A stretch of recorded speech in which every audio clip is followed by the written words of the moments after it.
Oh, hi. I'll just sit my newest issue of Metamorpho over here on the table so we can get down to talking. CookChamp's still not working, so here we are back on Google Meet. Here we are. Let's talk about new comics. It has been 6 months since I last talked about new comics from National. Adventure is the fashion of the times, as I said last episode, and that is reflected in the new title of New Comics, which becomes New Adventure Comics. At that point, the covers are no longer the cartoony work of Whitney Ellsworth, who we've talked about already, but take a more serious tone and are rendered by Craig Flessel from this point on, who we've also talked about already. And before the year is out, the new will be dropped entirely, and this will become the more familiar name of Adventure Comics. Most of the Adventure serials and New Adventure Comics are just getting 2 pages an issue, but Federal Men by Jerry Siegel and Joe Shuster is getting a whopping 4 pages instead. And deservedly, we have seen time and time again that Siegel and Schuster stories are just a step better than most everyone else's stories being created originally for comic books at this time. At the end of 1936, Steve Carson was just a framing device for an imaginary story. A Professor Grant is describing what law enforcement will be like in the year 3000. The future federal man he envisions is named Jor-El. It's a name that Siegel will recycle some years in the future. And then, sort of like with Dr. Occult and the complex storyline he was in by the middle of 1937, this strip just pulls back. Instead of secret societies with giant robots, Agent Carson goes after dope peddlers. The science fiction elements disappear, and this had been a science fiction strip. His hero was a federal man in the present day, but it was very clearly the the science fiction genre. But from the start of 1937 on, this will be just a feature about a federal man doing, federal things. So this appears to be a pattern, not of something that happened all at once, but a change that each of the Siegel-Schuster strips seems to have staggered through. And I want to theorize, as I often do, as to why. One possibility. Jerry and Joe are nervous. Some of their material, either with their blessings or not, had appeared in another company's title. They've already had one feature, Henri Duval, taken from them, so they know it could happen again. They know Malcolm Wheeler Nicholson likes this new guy, Tom Hickey, and Tom is there in New York with him. And he just thinks of us, Jerry and Joe, as 2 teenagers out in Cleveland. He can cancel our feature through a letter in the mail, and we never hear from him again. So if whatever we're doing isn't pushing the sales needle up, we better scale back and play it safer. Second possibility. The flip side of that is Wheeler Nicholson made these calls himself. He is the one who's nervous about sales. All the reprint books are selling well, but Comics Magazine goes the original material route as well, but by mid-1937, they're already gone. I cannot push the envelope into other genres or types of stories that my readers don't seem to be responding to, he thinks to himself.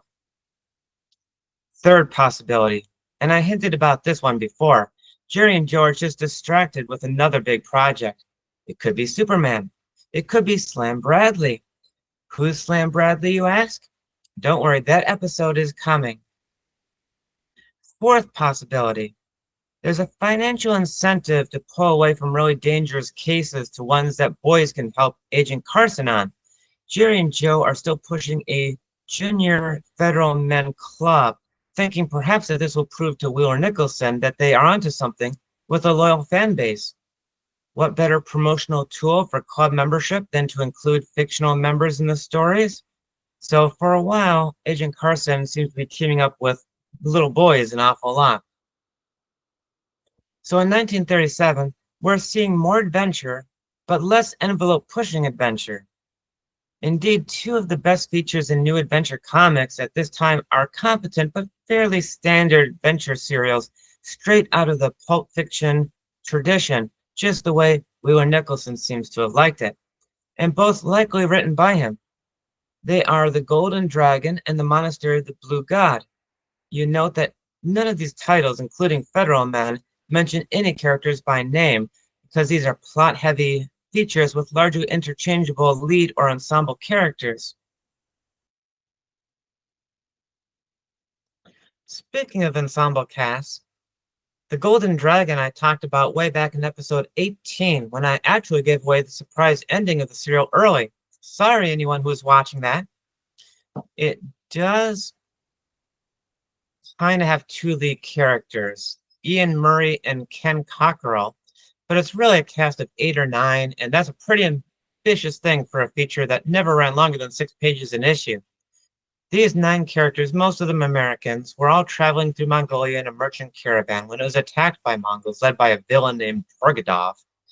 As an aside, from our modern perspective, it is really hard to imagine Mongolia being the bad guys and China being the underdogs, but this was the popular narrative in the West for centuries, even though it hadn't really been true since the 14th century.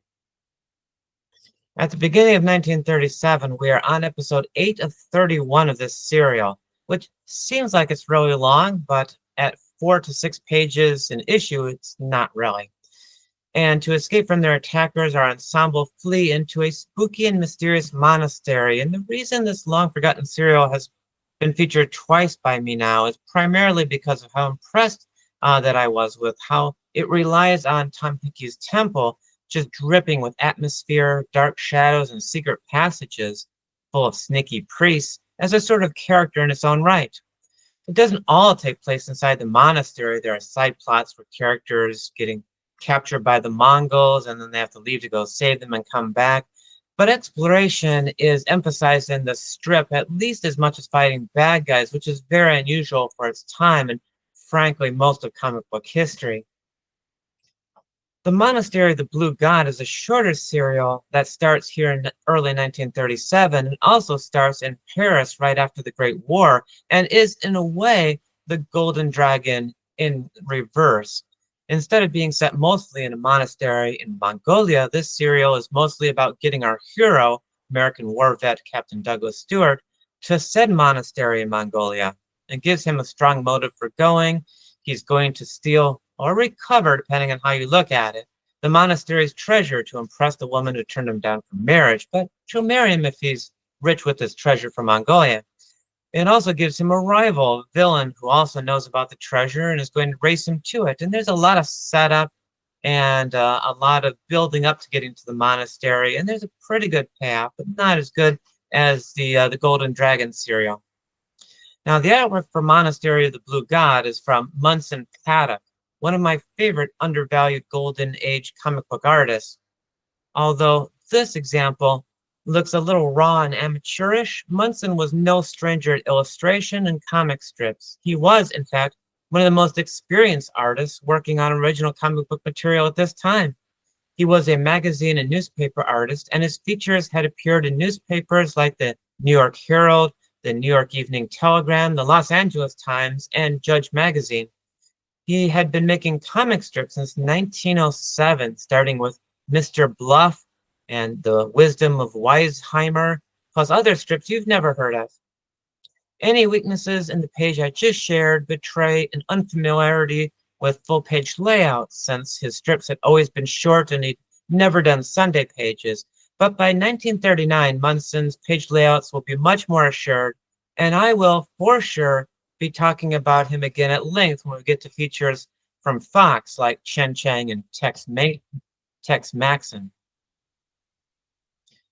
Most WW2 era stories follow the familiar narrative of history. We know who the bad guys are and the good guys were from countless stories.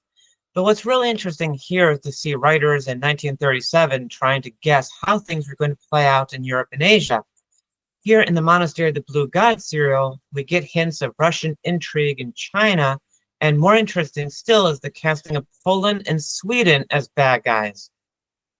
By the end of 1937, Captain Stewart, the guys he's recruited to come along with him, and his quasi-fiancée Elsa haven't even reached the monastery yet, though they've made it to China and a spooky tower. I want to cover just one more feature that is going to be particularly adventurous in adventure comics, and that is Steve Conrad Adventure. It's a very Steve-heavy anthology. The South Seas genre is well represented in comic books, and this is yet another example of it. Steve has just wrapped up an adventure on Dolorosa Isle off the coast of Chile, saving the zoanthroids from their evil ruler. And while it may sound that the zoanthroids are some kind of science fictional robots, don't get too excited. That's not the case. It's just a primitive tribe on the isle with an odd sounding name that a professor friend of Steve's gave them. Steve is the main character, but he travels with some friends who are just there as supporting cast, which is kind of the thing of the time. His friends, Professor Bromberg and Keith, his friend, I don't think Keith even has a last name, and his girlfriend Myra, and Captain Judd, who pilots the schooner that they travel on. And as they travel away from that island, the evil ruler slips onto their schooner, and after a brief fight, Steve and Myra go overboard and wind up drifting to another occupied and somewhat fantastical island nearby, Boa Island, inhabited by Amazons with trained jungle cats and large vultures. And that's pretty much the formula for Steve Conrad's adventures. They hop from island to island, fantasy islands, if you will, and encounter some genuinely inventive inhabitants each time with some examples like these really cool natives that are riding trained alligators. Now, Steve Conrad, if you didn't recognize this style, is more work by Craig Flessel, who I mentioned earlier. And while you've been admiring the artwork I've been sharing today, you might be wondering where I got those pages and how I can share them, since DC has not allowed those issues to lapse into the public domain, despite them having no interest apparently in ever reprinting these stories. I had compiled these pages for my blog 10 years ago, see the link section below, and sort of wrote today's episode around what pages I had access to. I'm utilizing the fair use doctrine to legally share them with you, as I'm using them to illustrate specific points of research and scholarship. It's going to be 6 more years until the earliest issues of new comics will become public domain on their own, and DC seems content to just hold tight to these issues until they finally slip through their fingers. Now, we've got 3 to 6 more episodes before we wrap up 1937, so I hope you'll join me for more soon, and I'll see you then. So bye for now, everybody.